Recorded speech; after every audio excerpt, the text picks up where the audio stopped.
मेरा नाम है आर्यन और आप देख रहे हैं डार्क फाइल्स। आज की इस कहानी में आगे बढ़ने से पहले अगर आपने अभी तक हमारे चैनल को सब्सक्राइब नहीं किया है तो कर लें। तो चलिए बढ़ते हैं आज की इस कहानी की ओर।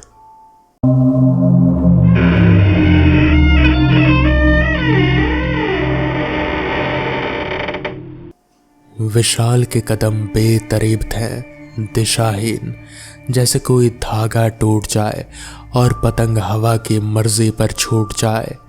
घर की वो बहस अभी भी उसके कानों में गूंज रही थी। बाप की कड़क आवाज, माँ का रूंधा हुआ गला और उसके अपने शब्द जो उसे अब याद भी नहीं थे, बस एक धुंधली सी गर्मी की तरह सीने में थी। वो इतना जानता था कि उसने कुछ ऐसा कहा था जो कहना नहीं चाहिए था, और यही बात उसे सबसे ज्यादा जला रही थी। 18 साल की उम्र में गुस्सा एक अजीब चीज होती है। वो इतना जोरदार होता है कि पांव खुद ब खुद उठने लगते हैं, मगर इतना कोरा होता है कि जाना कहाँ है ये मालूम नहीं होता। विशाल चलता रहा। गांव की टेढ़ी मेढ़ी गलियां पीछे छूट गईं। पक्की सड़क कब कच्ची हो गई उसे एहसास नहीं हुआ। जहां घरों की खिड़कियों से रोशनी आती थी वो पीले चकते पीछे रह गए। अब चारों तरफ अंधेरा था, घना ठोस, किसी काले कपड़े की तरह जो आंखों पर बांध दिया गया हो। वो रात चांद के लिए मशहूर नहीं थी। आसमान में बादल नहीं थे, लेकिन चांद भी नहीं था। बस तारे थे जो इतने ऊंचाई पर थे कि उनकी रोशनी जमीन तक पहुंचते पहुंचते थक जाती थी। विशाल ने जेब टटोली। उसके हाथ में एक पतली सी पेंसिल टॉर्च आई। गांव देहात में रहने वाले लोग ये चीज हमेशा रखते हैं। बिजली का कोई भरोसा नहीं, रातें लंबी होती है और रास्ते नामालूम। विशाल को भी ये आदत उसके दादाजी ने डलवाई थी। उसने टॉर्च चलाई। रोशनी का एक पतला सा स्तंभ आगे की जमीन पर गिरा। कच्ची मिट्टी, सूखी घास और रास्ते के किनारे उगे हुए झाड़ झंझाड़। वो चलता रहा। टॉर्च की रोशनी में दुनिया बस कुछ कदमों तक ही थी, बाकी सब अंधेरे की दीवार थी। उसे नहीं पता था कि वो गांव से कितनी दूर निकल आया है। शायद 2 किलोमीटर, शायद 3। इस रास्ते पर वो कभी नहीं आया था, ना दिन में ना रात में। ये वो इलाका था जहां गांव के लोग बिना वजह नहीं जाते थे। बच्चों को बड़े बूढ़े समझाते थे, लेकिन क्यों, इसका जवाब कोई ठीक से देता नहीं था। बस एक अनकही सी मनाही थी जो हवा में घुली रहती थी। विशाल को ये सब याद नहीं आया। उस वक्त उसके दिमाग में सिर्फ बहस थी, सिर्फ वो जलन थी। वो चलते चलते रुका। टॉर्च की रोशनी में उसे कुछ दिखा। रास्ते के बाईं तरफ, झाड़ियों से थोड़ा पीछे, लोहे का एक पुराना गेट, टूटा हुआ, एक तरफ से झुका हुआ, जैसे किसी ने उसे जबरदस्ती मोड़ दिया हो या सालों के बोझ ने उसकी कमर तोड़ दी हो। जंग ने उसे पूरी तरह खा लिया था। ना रंग बचा था, ना चमक, सिर्फ एक भूरा काला ढांचा था जो किसी जमीन में शायद कुछ रोकता था। गेट के पास ही एक चबूतरा नुमा जगह थी। किसी ने पत्थर जमा कर बैठने की जगह बनाई थी, शायद बरसों पहले, शायद किसी मुसाफिर ने, शायद किसी और ने। अब उस पर काई जमी थी और 1-2 पत्थर खिसक गए थे। विशाल वहां बैठ गया। उसके पांव दुख रहे थे। उसे अब एहसास हुआ कि वो कितनी देर से चल रहा है। गुस्सा थोड़ा थोड़ा उतर रहा था, जैसे बुखार उतरता है, पसीने की तरह, धीरे धीरे। उसने टॉर्च बुझाई। बैटरी बचानी थी। अंधेरे में वो बैठा रहा। वो सोचने की कोशिश कर रहा था कि बहस क्यों हुई थी, किस बात पर, किस लम्हे पर सब इतना बड़ा हो गया था। लेकिन जब गुस्सा ठंडा होता है तो याददाश्त अजीब तरह से काम करती है। वजह धुंधली हो जाती है और सिर्फ एक थकान रह जाती है। वो चबूतरे पर बैठा यही सोच रहा था, तभी कुछ सुनाई दिया। पहले उसने ध्यान नहीं दिया। रात में पेड़ बोलते हैं, झाड़ियाँ बोलती हैं, हवा बोलती है। ये सब आवाज़ें मिलकर एक अजीब सी चुप्पी बनाती है जो असल में शोर होती है। लेकिन ये आवाज़ उससे अलग थी, एक रोने जैसी आवाज़, या चिल्लाने जैसी, या दोनों के बीच की कोई चीज़। विशाल ने कान लगाए। आवाज़ उस टूटे हुए लोहे के गेट के अंदर से आ रही थी, दूर से, लेकिन थी ज़रूर। साफ नहीं थे, जैसे कोई बहुत कमज़ोर हो या बहुत डरा हुआ हो और उसकी आवाज़ रास्ते में ही टूट टूट जाती हो। विशाल कुछ देर चुप बैठा रहा। शहरों में पले बड़े लड़के शायद उठते नहीं, लेकिन विशाल गांव का था। गांव में रात को किसी की आवाज़ आए और कोई ना जाए, ये उसकी तरबियत में नहीं था। उसके दादा हमेशा कहते थे कि रात में इंसान की आवाज़ कभी अनसुनी मत करो। उसने टॉर्च चलाई और गेट की ओर बढ़ा। करीब से देखने पर गेट और भी जर्जर लगा। उसकी सलाखें जगह जगह से टूटी थीं। एक तरफ की जंजीर ज़मीन पर पड़े थे, वो सड़ चुके थे, उसमें कोई ताकत नहीं बची थी। विशाल ने गेट को हल्के से धकेला। एक दबी दबी चीख जैसी आवाज़ के साथ वो खुल गया, जैसे गेट को खुद दर्द हुआ हो। विशाल अंदर दाखिल हुआ। टॉर्च की रोशनी में एक घना जंगल था। जंगल शब्द छोटा लगता है, ये पेड़ों का एक ऐसा घेरा था जो आपस में इतना उलझा हुआ था कि ऊपर का आसमान नजर नहीं आता था। तारे गायब हो गए थे। पत्तियां इतनी थे कि हवा भी मुश्किल से अंदर आते थे। जमीन पर सूखी पत्तियों का एक मोटा बिछावन था जो हर कदम पर चटकता था। महक अजीब थी, मिट्टी की, गीली पत्तियों की, और उसके नीचे कुछ और, एक पुरानी बुझी हुई ठंडी महक, जैसे किसी जगह को बहुत अरसे से हवा न लगी हो। विशाल रुक रुक कर चल रहा था। टॉर्च इधर उधर घुमाता था। आवाज़ अब भी आ रहे थे, थोड़ी साफ हुई थी, थोड़ी करीब थे। वो आगे बढ़ा, तभी उसके हाथ पर कुछ छू गया। नहीं, किसी ने हाथ पकड़ लिया। विशाल उछल गया। उसकी टॉर्च लगभग गिरी, लेकिन उसने संभाल ली। दिल इतनी तेज धड़का कि एक पल के लिए सब कुछ उसी आवाज़ में डूब गया। उसने टॉर्च नीचे की तरफ घुमाई। एक बच्चा था, कोई 7-8 साल का, पतला दुबला। उसके कपड़े अजीब थे, पुराने ढंग के, मैले, घिसे हुए। उसके बाल माथे पर बिखरे थे और उसकी आंखें बड़ी थी, बहुत बड़ी, जिस तरह बच्चों की आंखें उस वक्त हो जाती हैं जब वो बहुत डरे हों और साथ ही बहुत उम्मीद भी रख रहे हों। बच्चे ने कहा, भैया जल्दी चलो, मेरी माँ को बचा लो। और उसने विशाल का हाथ खींचा। विशाल के पास सोचने का वक्त नहीं था।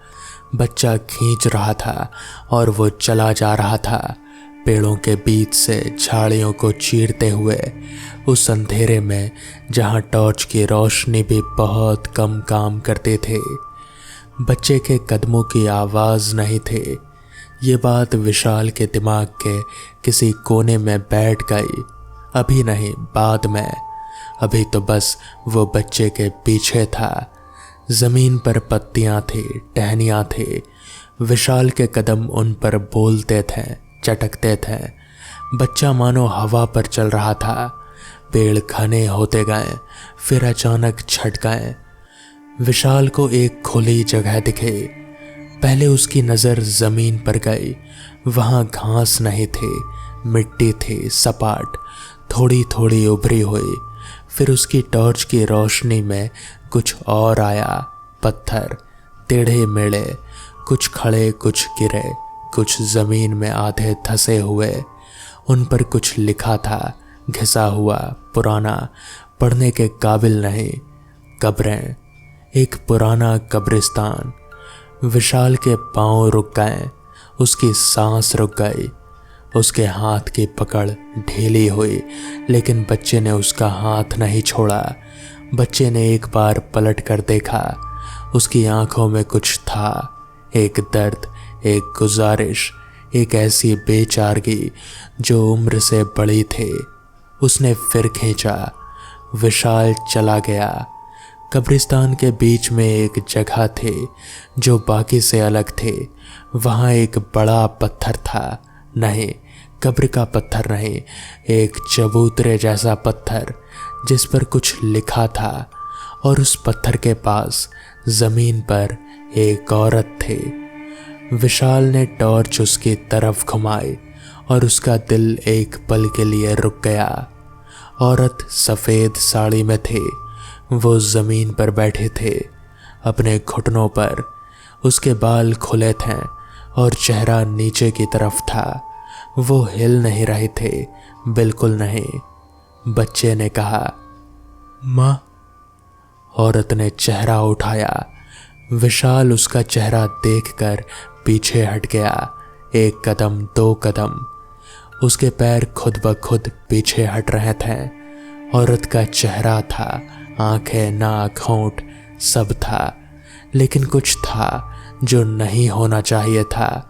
एक पारदर्शिता, एक हल्कापन, जैसे कोई तस्वीर बहुत ज़्यादा घुल गई हो।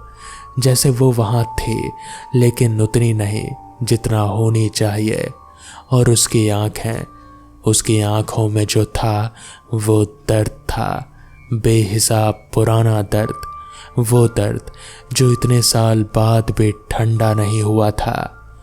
विशाल की टॉर्च कांप रही थी। नहीं, उसका हाथ कांप रहा था। औरत ने उसे देखा।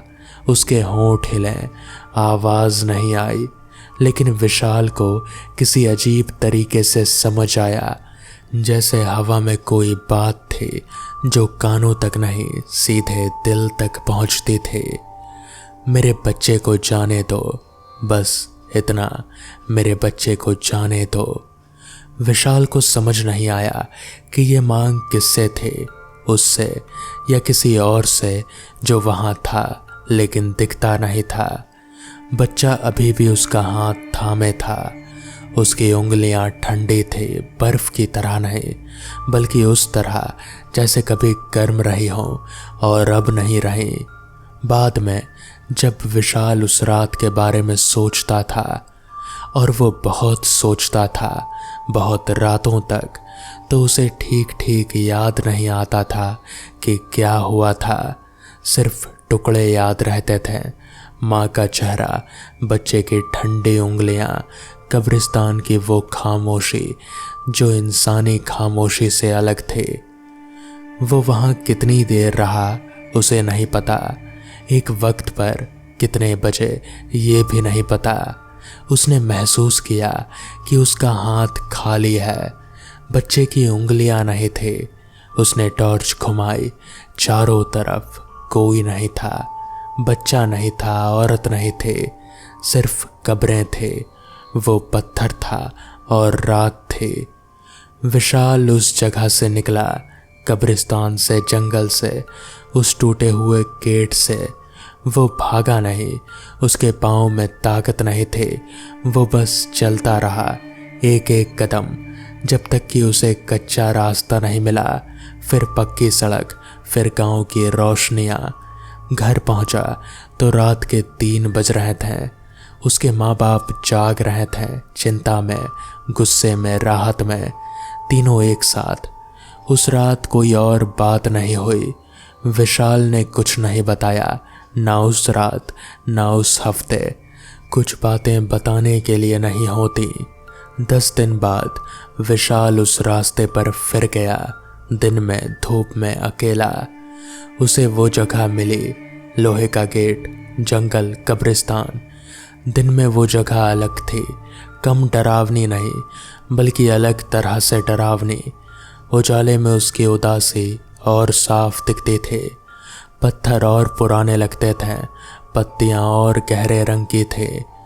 विशाल उस बड़े पत्थर के पास गया, वो चबूतरानुमा पत्थर जिसके पास वो औरत बैठी थे। उस पर कुछ लिखा था, घिसा हुआ था, मगर विशाल ने हाथ फेरा, मिट्टी हटाई और पढ़ने की कोशिश की। कुछ अक्षर थे, कुछ तारीख हैं। उसे जो पढ़ा उसने उसे बहुत देर तक वहीं बैठे रहने पर मजबूर कर दिया। उस कब्रिस्तान के बारे में गांव के बुजुर्गों को कुछ कुछ याद था। जब विशाल ने पूछा, बहुत कुछ नहीं, टुकड़े, जैसे पुरानी तस्वीर के कुछ हिस्से बच जाते हैं और बाकी गल जाते हैं। 50 साल पहले की बात है, या शायद 60। गांव से 4-5 किलोमीटर दूर एक छोटी बस्ती थी। गांव नहीं, बस्ती। कुछ घर, कुछ परिवार। उनमें से एक घर में एक औरत रहती थी जिसका नाम सावित्री था। सावित्री की जिंदगी उन औरतों की जिंदगी थी जिन्हें इतिहास अक्सर नज़रअंदाज कर देता है। चुपचाप जीती रहीं, चुपचाप सहती रहीं। उसका शौहर किसान था, ईमानदार, मगर किस्मत का मारा। एक बुरे साल में फसल नहीं हुई, फिर एक और बुरा साल, कर्ज चढ़ा।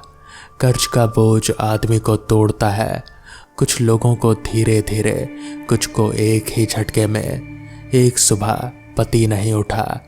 सावित्री 42 साल की थी, उसका बेटा 7 साल का। उसका नाम था मोहन। अकेली औरत, अकेला बच्चा, कर्ज का बोझ और गांव देहात का वो समाज जो विधवाओं के लिए हमेशा से अलग तरह का रहा है। ये सब मिलकर एक ऐसी जिंदगी बनाते हैं जो लफ्ज़ों में पूरी नहीं उतरती। लेकिन सावित्री ने हार नहीं मानी। उसने काम किया, दूसरों के खेतों पर, दूसरों के घरों में। मोहन को वो हमेशा अपने साथ ले जाती, एक पल के लिए भी अकेला नहीं छोड़ती। इसलिए नहीं कि उसे डर था, बल्कि इसलिए कि वो दोनों एक दूसरे के लिए ही थे। उनके पास कोई और नहीं था। मोहन उस उम्र का बच्चा था जो माँ की आंखों से दुनिया देखता था। उसे पता था कि उसकी माँ थकी रहती है। उसे पता था कि कभी कभी खाना कम होता है, लेकिन उसे ये भी पता था कि उसकी माँ रात को उसे सीने से लगा कर सोती है और उसके बालों में हाथ फेरती है जब वो सो जाता है। बच्चे ऐसी बातें भूलते नहीं। फिर वो मौसम आया। उस साल बरसात बहुत हुई, नदियाँ उफनाई, रास्ते बंद हुए, बस्ती के कुछ घरों में पानी घुस आया, बीमारियाँ आई। वो बीमारियाँ जो बाढ़ के पानी के साथ आती हैं और जिनका उस ज़माने में इलाज मुश्किल था। मोहन को बुखार आया। सावित्री के पास पैसे नहीं थे, डॉक्टर दूर था और रास्ता बंद था। उसने जो कर सकती थी वो किया। देसी नुस्खे, पास के लोगों से मांगी हुई दवाइयाँ, रात भर जागना, माथे पर पानी की पट्टियाँ। मोहन का बुखार 3 दिन रहा। चौथी रात वो नहीं रहा। सावित्री को उस रात कोई नहीं भूलता था जो उसके साथ था। उसकी चीख ऐसी थी जो सुनने वालों के दिल में उतर गई और कभी पूरी तरह निकली नहीं। मोहन को उसी जगह दफनाया गया, उस जंगल के बीच जो उस बस्ती के लोगों का कब्रिस्तान था। सावित्री उसके बाद ज्यादा नहीं जी। कुछ लोग कहते हैं कि उसने खाना पीना छोड़ दिया, कुछ कहते हैं कि वो रोज रात उस कब्र के पास जाते थे और सुबह तक वहीं रहते थे। कुछ कहते हैं कि एक रात वो वहां गई और लौटी नहीं। उसे भी उसी कब्रिस्तान में दफनाया गया, मोहन की कब्र के पास। वो बड़ा पत्थर जिसे विशाल ने देखा था, जिस पर लिखा था, वो उन्हीं दोनों की निशानी था। किसी ने बरसों पहले लगाया था, बस्ती के किसी बूढ़े ने जो उन्हें जानता था। उस पत्थर पर लिखा था सावित्री और उसका मोहन, जो एक दूसरे के बिना नहीं जिए, एक दूसरे के बिना नहीं गए। विशाल उस पत्थर के पास बहुत देर बैठा रहा। उसके आसपास कब्रें थी, मोहन की भी, सावित्री की भी। वो अब पहचान सकता था कौन सी कब्र किसकी है। छोटी कब्र पर एक पत्थर था जिस पर बस एक नाम था घिसा हुआ। बड़ी कब्र पर वो चबूतरे वाला पत्थर था। उसने सोचा, उस रात मोहन उसे यहाँ क्यों लाया था? शायद इसलिए कि उन्हें बस कोई चाहिए था, कोई जो आए, कोई जो देखे, कोई जो जाने कि वो थे। एक माँ और उसका बेटा जो इस दुनिया में अकेले थे और जिनकी कोई सुनने वाला नहीं था। शायद मोहन की माँ की आवाज़ दशकों से उस जंगल में थी और दशकों से कोई सुनने वाला नहीं आया था। उस रात विशाल आया था, गलती से, गुस्से में, बिना मतलब के, लेकिन आया था। घर लौटते हुए विशाल ने सोचा उस बहस के बारे में जो उसे गांव से बाहर ले गई थी, उन शब्दों के बारे में जो उसने कहे थे, अपने माँ बाप के बारे में जो उस रात 3 बजे तक जागे रहे थे। उसे याद आई सावित्री की आंखें, उस दर्द की गहराई जो किसी बच्चे को खोने के बाद आती है और जो कभी नहीं जाती, न जिंदगी में न मौत में। उसे याद आया मोहन का हाथ, वो ठंडी उंगलियां जो उसका हाथ थामे थी। एक बच्चा जो अपनी माँ से बेपनाह मोहब्बत करता था, एक माँ जो अपने बच्चे के लिए सब कुछ थी, और फिर एक बिछड़न जो इतनी गहरी थी कि मौत भी उसे खत्म नहीं कर पाई। उस शाम विशाल घर के अंदर आया। उसकी माँ रसोई में थी, उसका बाप बरामदे पर बैठे थे। घर में वो चुप्पी थी जो झगड़े के बाद आती है, थोड़ी असहज, थोड़ी भारी। विशाल अपने बाप के पास गया और बैठ गया चुपचाप। कुछ देर बाद उसके बाप ने उसकी तरफ देखा, विशाल ने उनकी तरफ देखा। दोनों ने कुछ नहीं कहा। कभी कभी सबसे ज़रूरी बातें बिना बोले ही कही जाती हैं। रात को खाने पर तीनों एक साथ बैठे। माँ ने परोसा, बाप ने चाय बनाई खुद। ये छोटी छोटी बातें थी, लेकिन इन्हीं छोटी छोटी बातों में घर होता है। विशाल ने खाते हुए अपनी माँ को देखा, उनकी थकी हुई आंखें, उनके हाथों की लकीरें। उसने अपने बाप को देखा, उनके झुके हुए कंधे, उनके माथे की सलवटें। उसे सावित्री की याद आई, उसे मोहन याद आया। कुछ बातें तब समझ आती है जब देर हो जाती हैं, और कुछ बातें अगर किस्मत अच्छी हो तब भी समझ आ जाती है जब देर नहीं हुई होती। वो कब्रिस्तान आज भी है, गांव से 4 किलोमीटर दूर, उस टूटे लोहे के गेट के पीछे, उस घने जंगल के अंदर।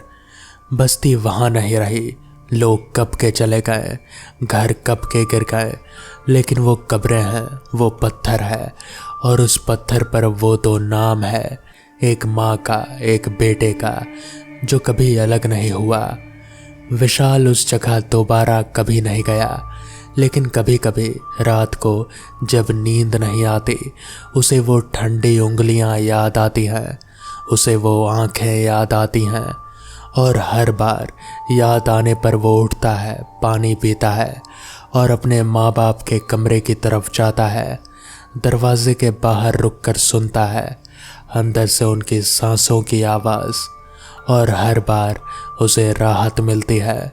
कुछ बातें, कुछ रूहें, कुछ दर्द, वो हमें डराने नहीं आते, वो हमें याद दिलाने आते हैं, जो है उसे संभालो जब तक है। तो दोस्तों, ये थी आज की पहली कहानी। कैसी लगी आपको ये कहानी मुझे कमेंट्स में ज़रूर बताएं। तो चलिए बढ़ते हैं आज की दूसरी कहानी की ओर। बरसात का मौसम जब गांव में दस्तक देता है तो हवा पहले आती है। पत्ते नहीं हिलते, पेड़ नहीं कांपते। एक खामोश गर्म लहर होती है जो खेतों के ऊपर से गुजरती है और कहीं दूर जाकर खो जाती है। फिर बादल आते हैं, पहले हल्के से, जैसे किसी ने आसमान पर राख पोत दी हो। फिर वो गहरे हो जाते हैं, काले होते जाते हैं, जब तक कि पूरा आसमान एक भारी बोझिल चादर ना बन जाए। जगदीप उस चादर को हमेशा बड़े शौक से देखा करता था। 16-17 साल की उम्र में इंसान को जो चीज़ सबसे ज़्यादा अच्छी लगती है वो होता है वो लम्हा जब घर के बड़े सो जाएं और बाहर की दुनिया अपनी पूरी आज़ादी के साथ खुली पड़ी हो। जगदीप के लिए वो लम्हा आता था तूफान के साथ, जब बिजली कड़कती, आसमान दहलता और मूसलाधार बारिश की आवाज़ में घर की हर दूसरी आवाज़ डूब जाती। तब जगदीप और उसके 3 दोस्त अपने अपने घरों से निकल पड़ते हैं, जैसे बारिश उनका इशारा हो। उनके गांव पलहरी के आसपास आम के कई बागान थे। तूफान में पके हुए आम टूटकर ज़मीन पर बिखर जाते थे, चमकते, महकते, पीले हरे रंग के। उन्हें उठाना चोरी नहीं लगता था जगदीप को, वो तो बस वो था जो ज़मीन ने खुद दे दिया। उस साल बागों में आम कम थे। मई के आखिर में एक अजीब बीमारी आई थी पेड़ों में। पत्ते पीले पड़ने लगे, बैर झड़ गए और जो आम लगे भी थे वो भी आधे पकने से पहले ही टपक पड़े। गांव के बुजुर्ग कहते थे कि ये मिट्टी का दोष है, कुछ कहते थे कि पानी में कुछ मिल गया है। पर जगदीप को इन बातों से कोई मतलब नहीं था। उसे बस इतना पता था कि इस बार झोला भरना मुश्किल हो गया था। तब एक शाम मोनू ने बात छेड़ी। मोनू 4 दोस्तों में सबसे बड़े मुंह वाला, सबसे छोटी सोच वाला। वो बोला कि बगल के गांव देवनगर में राम खिलावन का बाग है, पुराना बाग। उसमें 10-12 तरह के आम होते हैं, दशहरी, लंगड़ा, चौसा, मल्लिका, सब एक साथ। और इस साल वहाँ इतने आम हैं कि ज़मीन पीली पड़ गई है। रात को वहाँ कोई पहरेदार भी नहीं होता है। जगदीप ने पूछा, तुझे कैसे पता? मोनू ने हंस कर कहा, पता है बस। उसके साथ थे रतन और बबलू। रतन शांत था, सोचने वाला। उसने एक बार झिझका, बोला कि देवनगर का वो बाग थोड़ा दूर है, 5-6 किलोमीटर है रात में, और रास्ते में वो पुराना शमशान पड़ता है, सुनसान। पर मोनू ने उसे हंसकर चुप करा दिया। बबलू बीच में रहता था, हाँ भी नहीं, ना भी नहीं। वो जो बहुमत तय करे उधर हो जाता था। जगदीप ने थोड़ी देर सोचा। उस रात आसमान में बादल थे, हवा में वो गर्म भारी खिंचाव था जो तूफान से पहले आता है। उसने बस इतना कहा, कल रात। अगले दिन शाम को जब बादल फट पड़े और बिजली ने पहली बार आसमान चीरा, तब चारों अपने अपने घरों से सरकते हुए निकले। जगदीप के पिता रामेश्वर सिंह उस रात घर पर नहीं थे। वो 3 दिन से शहर गए हुए थे किसी काम से। माँ थी पर वो सोई हुई थी। जगदीप ने दरवाज़ा बड़े करीने से खींचा, ताला नहीं लगाया, बस भिड़ा दिया ताकि अगर ज़रूरत पड़े तो बिना आवाज़ किए वापस आ सके। बाहर बारिश ज़ोर शोर से बरस रही थी। गांव की कच्ची सड़क पर पानी बह रहा था, पांव धंसते थे मिट्टी में। मोनू ने एक टॉर्च रखे थे, पर वो टॉर्च बार बार झिलमिलाते थे, जैसे उसे भी इस रात पर भरोसा नहीं था। शमशान वाला रास्ता उन्होंने बिना बात किए पार किया। रतन ने नजरें नीचे रखी। बबलू ने मोनू की बाह थाम ली। जगदीप आगे था, वो हमेशा आगे रहता था। शमशान के बाद खेत थे, फिर एक टूटा हुआ कुआं, फिर एक नीम का पेड़ जिसकी जड़ें जमीन से ऊपर निकली हुई थी, जैसे किसी ने नीचे से धकेला हो। उस पेड़ को पार करने के बाद ही देवनगर की सीमा शुरू हो जाती थे, और उस सीमा के ठीक बाद राम खिलावन का बाग। बाग में घुसते ही एक अजीब सी खामोशी थी। बाहर बारिश की आवाज थी, बिजली थे, हवा में पेड़ों की सरसराहट थे, पर बाग के अंदर जैसे आवाजें थोड़ी धीमी हो गई थी, जैसे बाग ने अपने चारों तरफ एक अलग ही फिजा बना रखी हो। पर आम सच में थे। जमीन पर पीले पीले आम बिखरे थे, बड़े गोल, जिनसे तेज मीठी महक उठ रही थी। बारिश में वो महक और भी तेज थी, जैसे पानी ने उसे और गहरा कर दिया हो। जगदीप ने झोला खोला और झुककर आम उठाने लगा। कुछ देर सब चुपचाप काम करते रहे। मोनू भाग भाग कर दूर से आम उठा लाता था। बबलू एक जगह झुककर बड़े इत्मीनान से झोला भर रहा था। रतन थोड़ा सुस्त था। वो कभी कभी खड़े होकर चारों तरफ देखता था, जैसे किसी आहट का इंतजार कर रहा हो। 10 मिनट गुजरे होंगे, शायद 15। तभी मोनू एकदम से जोर से चिल्लाया। वो चीख बारिश की आवाज में दब गई, पर जगदीप ने सुनी। उसने मुड़कर देखा। मोनू बाग के पिछले हिस्से में था, जहां पेड़ और घने थे, जहां रोशनी कम थे।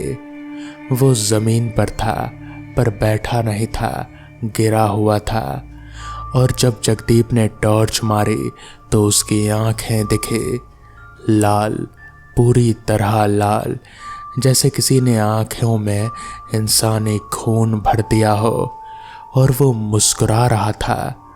वो मुस्कुराहट मोनू की नहीं थी। जगदीप ने मोनू को बरसों से जाना था। उसकी हंसी शोर मचाते थे, दांत दिखाते थे, आंखें सिकोड़ती थे, पर यह मुस्कुराहट एकदम ठहरी हुई थी, चेहरे पर चिपकी हुई, जैसे किसी ने कागज पर बनाई हो और चेहरे पर लगा दी हो। बबलू पीछे हट गया, रतन जड़ हो गया। मोनू उठा धीरे धीरे और सीधे जगदीप की आंखों में देखा, फिर बोला, मुझे भूल तो नहीं गया? आवाज मोनू की थी, पर लहजा नहीं था। शब्द थे, पर उनमें कोई और था। उसी वक्त बाग के मुहाने से एक आदमी आया, डंडा लेकर। बूढ़ा था, 60-65 साल का, हाथ में लालटेन थी, भीगा हुआ था, पर चाल में एक अजीब सी जल्दी थी, जैसे वो वहां था पहले से, बस सही वक्त का इंतजार कर रहा था। वो चौकीदार था, नाम था हरखू। हरखू ने जब लालटेन उठाकर मोनू को देखा तो उसके हाथ कांपे। डंडा थाम लिया दोनों हाथों से, पर शायद डर से नहीं, शायद उसने वो लाल आंखें पहले भी देखी थी। उसने चिल्लाया, हटो, उससे दूर हटो, दूर रहो। जगदीप और रतन पीछे हट गए। बबलू तो पहले से 5 कदम पीछे था। हरखू मोनू के पास गया, पास नहीं, थोड़ी दूर पर रुका, डंडे से जमीन ठोकी, फिर कुछ बुदबुदाया, इतने धीमे कि जगदीप को सुनाई नहीं दिया। मोनू ने एक बार हरखू की तरफ देखा, वो लाल आंखें, और फिर उसकी नज़र वापस जगदीप पर आ गई। जगदीप को उस नज़र में एक अजीब सी पहचान महसूस हुई, जैसे वो नज़र उसे याद करती हो, किसी पुरानी बात को, किसी पुराने चेहरे को। हरखू ने फिर से ज़मीन ठोकी, इस बार जोर से, और ऊंची आवाज में कुछ कहा जो जगदीप के समझ में नहीं आया। शायद कोई पुरानी बोली थी और मोनू एकदम से जैसे किसी ने खींचा हो जमीन पर बैठ गया। आंखें बंद हो गई और जब 2 मिनट बाद खुली तो वो सफेद थे, साधारण, थकी हुई, डरी हुई। मोनू ने इधर उधर देखा जैसे वो कहीं और से वापस आया हो। हरखू ने चारों को बाग से बाहर किया पर डांटा नहीं। ये अजीब था। बूढ़े की आंखों में गुस्सा नहीं था, कुछ और था। एक थकान थी, एक बोझ था। उसने जगदीप को अलग रोका। बाकी तीनों बाहर खड़े थे। मोनू अभी भी कांप रहा था। बबलू उसे सहारा दिए हुए था। हरखू ने जगदीप को ऊपर से नीचे तक देखा, फिर धीमे से बोला, तेरे बाप का नाम रामेश्वर सिंह है ना? जगदीप को झटका लगा। उसने हाँ में सिर हिलाया। हरखू ने लंबी सांस ली, लालटेन नीचे रखी, बैठ गया एक पत्थर पर, थक कर, जैसे उसने वो सवाल बरसों से रोक रखा था और अब उसकी ताकत नहीं बची। जा घर और अपने बाप से पूछना, राम खिलावन का नाम याद है उसे? जगदीप को उस रात नींद नहीं आई। मोनू ठीक था शरीर से, पर वो कुछ बोल नहीं पा रहा था उस रात के बारे में। कहता था कि उसे याद नहीं, जैसे वो बेहोश था, जैसे उसके जिस्म में वो था ही नहीं उन वक्त पर। रतन ने घर जाकर दरवाज़ा बंद कर लिया और अगले 2 दिन बाहर नहीं निकला। बबलू ने कसम खाई कि जिंदगी में कभी किसी के बाग में नहीं जाएगा। पर जगदीप के जहन में बस एक ही सवाल था, राम खिलावन। पिता 3 दिन बाद लौटे। रामेश्वर सिंह, उम्र 45 के आसपास, ऊंचे, भारी कंधे वाले, कम बोलने वाले, घर में भी बाहर भी। जगदीप को उनसे डर नहीं लगता था, पर एक खास तरह की दूरी थी। वो दूरी जो बाप और बेटे के बीच तब आती है जब बाप के पास वक्त नहीं होता और बेटे के पास सवाल होते हैं। उस शाम खाने के बाद जगदीप रुक गया। माँ रसोई में थी, आंगन में बस दोनों थे। जगदीप ने नाम लिया, राम खिलावन। रामेश्वर सिंह का हाथ रुक गया। वो चाय का कप उठाने वाले थे, हाथ बीच में ही रोका रहा। कुछ देर खामोशी रही, फिर उन्होंने जगदीप की तरफ देखा और जगदीप ने पहली बार अपने पिता की आंखों में कुछ ऐसा देखा जो उसने पहले कभी नहीं देखा था, डर। राम खिलावन की कहानी पुरानी थी, कोई 20-22 साल पहले की। देवनगर का वो आम बगान जो अब राम खिलावन का बाग कहलाता है, वो पहले था भी राम खिलावन का ही। उसने पूरी जिंदगी उसे सींचा था, उसके पिता ने लगाया था, उसने बड़ा किया था। वो बाग उसकी रूह थी। राम खिलावन की कोई औलाद नहीं थी, बीवी थी सुकिया, बस दोनों थे और वो बाग था। उस जमाने में पलहरी और देवनगर के बीच एक पुरानी जमीन का झगड़ा चल रहा था। बाग के एक कोने का 5 बीघा जमीन जिस पर राम खिलावन का हक था, उस पर नजर पड़ी कुछ लोगों के। उनमें से एक था रामेश्वर सिंह। तब रामेश्वर सिंह जवान था, महत्वाकांक्षी था। जमीन के कागजात में हेर फेर हुई, कैसे ये जगदीप के पिता ने पूरा नहीं बताया, पर इतना बताया कि उस 5 बीघे में उनका नाम चढ़ गया। राम खिलावन अदालत गया, मुकदमा चला, तारीखें आती रही जाती रहीं, पैसे खर्च होते रहे। 2 साल के अंदर राम खिलावन के पास अदालत की फीस देने के भी पैसे नहीं बचे। और एक रात, बारिश की रात, राम खिलावन उसी बाग में मिला, अकेला, जमीन पर, मृत। दिल का दौरा बताया गया, कोई जांच नहीं हुई, कोई सवाल नहीं उठा। पर हरखू था जो उस रात वहां था, जिसने देखा था। रामेश्वर सिंह ने यह सब टूटी फूटी आवाज में बताया, जैसे पुरानी जंग लगी हुई चीज को जबरदस्ती खोला जा रहा हो। उन्होंने ये नहीं बताया कि उस रात क्या हुआ था, सिर्फ इतना कहा, जो हुआ वो गलत था। जगदीप के लिए इतना काफी था। वो समझ गया था उस रात बाग में राम खिलावन की रूह ने मोनू को क्यों चुना। मोनू किसी काम का नहीं था उसके लिए, वो बस एक जरिया था, एक माध्यम। रूह को किसी और तक पहुंचाना था। मुझे भूल तो नहीं गया, ये सवाल मोनू से नहीं था, ये सवाल जगदीप के लिए था, ताकि जगदीप पूछे, ताकि जगदीप ढूंढे, ताकि रामेश्वर सिंह तक वो सवाल पहुंचे जो 20 साल से अनकहा था।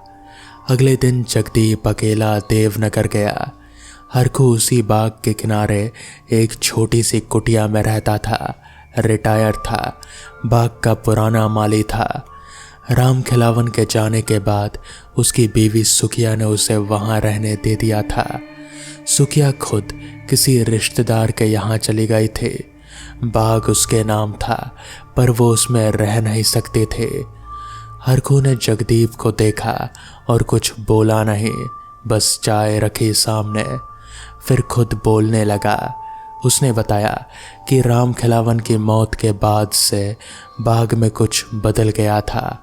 पेड़ वैसे ही थे, आम वैसे ही आते थे, पर रात को बाग में एक अजीब सी ठंडक रहती थी, जुलाई में भी। और कभी कभी रात के 2-3 बजे पेड़ों के बीच एक परछाई दिखती थी, घूमती हुई, जैसे कोई देखभाल कर रहा हो। हरखू को डर नहीं लगता था उससे। वो कहता था, वो अपना ही बाग है, वो यहाँ से जाएगा नहीं। पर उस रात जब जगदीप और उसके दोस्त आए थे, रूह को शायद कुछ और मिल गया था। मोनू में घुसी, पर बात की जगदीप से। जगदीप का चेहरा, जगदीप की आंखें। हरखू ने कहा, बिल्कुल अपने बाप पर गया है तू, एकदम वैसा ही। उसने पहचान लिया होगा। जगदीप उस दिन वापस आया तो घर में घुसते ही उसने महसूस किया कि कुछ बदल गया है। रामेश्वर सिंह आंगन में बैठे थे। दोपहर की धूप उन पर पड़ रही थी और वो उसमें सेक नहीं रहे थे, बस बैठे थे, खाली, जैसे किसी ने उन्हें वहां रख दिया हो। जगदीप उनके सामने बैठ गया। उसने हरखू वाली बातें बताई, सब कुछ। राम खिलावन की रूह, बाग में उस रात क्या हुआ, हरखू का कहना, सब। रामेश्वर सिंह ने सुना, बीच में नहीं टोका। चेहरे पर कोई भाव नहीं आया, पर जगदीप ने देखा कि उनकी मुट्ठियां भींची हुई थी। जब जगदीप चुप हुआ तो कुछ देर खामोशी रही। फिर रामेश्वर सिंह उठे, कमरे में गए, एक पुरानी डायरी लाए। उसमें से एक कागजात निकाला, पीला पड़ा हुआ, मुड़ा हुआ। उसे जगदीप के सामने रख दिया। वो उस 5 बीघे का असली कागज था, राम खिलावन के नाम का। 3 दिन बाद रामेश्वर सिंह देवनगर गए जगदीप के साथ। सुखिया को ढूंढा गया। वो पड़ोस के कस्बे में रहते थे, किसी भतीजे के यहाँ। बूढ़ी थे, कमर झुकी हुई थे। उसने जब रामेश्वर सिंह को देखा तो पहचाना नहीं इतने साल बाद। जब रामेश्वर सिंह ने कागज उसके सामने रखा तो सुखिया एक पल के लिए जड़ हो गई। उसने कागज उठाया, देखा, फिर ऊपर देखा। उसकी आंखें भर आई, पर उसने रोने नहीं दिया, बस होंठ दबा लिए। रामेश्वर सिंह ने कहा, जो हुआ वो गलत था, वही जो उन्होंने जगदीप से कहा था। इस बार उनमें एक और जुमला भी था, माफ करना। उस शाम जगदीप अकेला बाग में गया। हरखू नहीं था, शायद बाजार गया था। बाग में बड़ी शांति थी। आम के पेड़ झूम रहे थे धीरे धीरे। हवा थी हल्की सी, पक्षी थे, पत्तों की सरसराहट थी। जगदीप बाग के उस हिस्से में गया जहां मोनू गिरा था उस रात। वहां रुका, कुछ नहीं बोला, बस खड़ा रहा। और तब शायद उसका वहम था, शायद नहीं, उसे लगा जैसे बाग में वो गर्म ठंडी लहर आई जो तूफान से पहले आती है। पत्ते एक पल के लिए रुक गए, पक्षी चुप हो गए, फिर एक हल्की सी सरसराहट जैसे कोई पास से गुजरा हो, और फिर सब वापस हो गया। पत्ते हिलने लगे, पक्षी बोलने लगे। जगदीप को नहीं पता था कि राम खिलावन को मिला या नहीं जो वो चाहता था, पर उसे एक अजीब सी सुकून की सांस आई, जैसे कोई बोझ हल्का हुआ हो। वो बोझ उसका नहीं था, पर बाप का बोझ बेटे पर ही पड़ता है, ये दुनिया का दस्तूर है। मोनू हफ्ते भर बाद सामान्य हुआ। उसे याद नहीं उस रात का कुछ भी, बस इतना कि बाग में कुछ था, एक एहसास। उसने कहा, जैसे कोई मुझे अंदर से देख रहा था। जगदीप ने उसे पूरी कहानी नहीं बताई, सिर्फ इतना बताया कि उस बाग में एक पुरानी रूह है जो अब जा चुकी है। मोनू ने पूछा, तुझे कैसे पता? जगदीप ने जवाब नहीं दिया। कुछ बातें जवाब मांगती नहीं हैं, बस महसूस होती हैं।